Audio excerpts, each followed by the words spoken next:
Military की टूटी फूटी गाड़ियां भी मिलती है, जिनसे कि कभी उन्होंने रीपर से लड़ने की कोशिश की होगी, मगर सब मारे गए। सो नीना वहां पड़े एक रीपर के टुकड़े को उठा लेती है, जबकि विल और केटी ने भी मिलिट्री की गन्स और गोलियां ले ली थी। वे आगे जाते हुए नोटिस भी करते हैं कि इंसानों के अलावा किसी अन्य जीव पर रीपर्स कभी अटैक नहीं करते। और अब वे काफी दूर चलने के बाद एक स्काई रिजॉर्ट तक पहुंच चुके थे कि नीना का डिवाइस उन्हें अलर्ट देने लगता है कि कोई रीपर उनके करीब आ रहा है। अब विल और नीना जल्दी से पावर जनरेटर को स्टार्ट कर रोपवे चालू करने जाते हैं, जबकि केटी गन के साथ उन्हें कवर कर रही थी। और कुछ ही देर में केट को फाइनली एक रीपर काफी दूर से अपनी ओर आते हुए नजर आता है।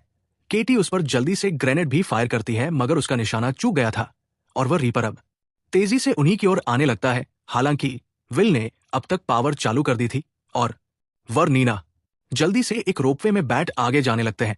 वे साथ में ही गोलियां चलाकर केटी को भी कवर कर रहे थे, जो कि जल्दी से अगले वाले टावर पर चढ़ उनके पास आना चाहती थी। और अब केटी जल्दबाजी में सही से जंप नहीं कर पाती। हालांकि विल ने अभी भी उसे गिरने नहीं दिया, जबकि पीछे से वो रिपर अब अपने टेंटिकल से उस रोपवे की केबल्स को ही तोड़ने लगता है। और तीनों फाइनल अब सेफ जोन के करीब नीचे उतरकर फिर से ऊपर चले जाते हैं।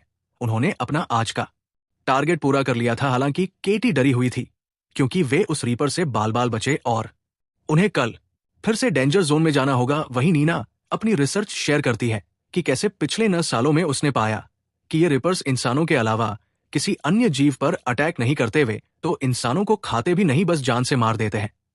और इसका कारण आज तक किसी को पता नहीं चल पाया कि वे ऐसा क्यों करते हैं।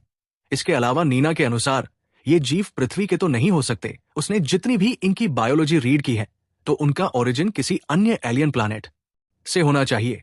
जबकि विल को तो सिर्फ अपने बेटे के लिए दवाइयां चाहिए थी और उसे नीना की रिसर्च को लेकर कुछ नहीं पड़ी। उसे अपनी पत्नी भी याद आती है, जो कि कभी नीना की बेस्ट फ्रेंड थी, और इसी कारण वो नीना पर भी भरोसा करता है।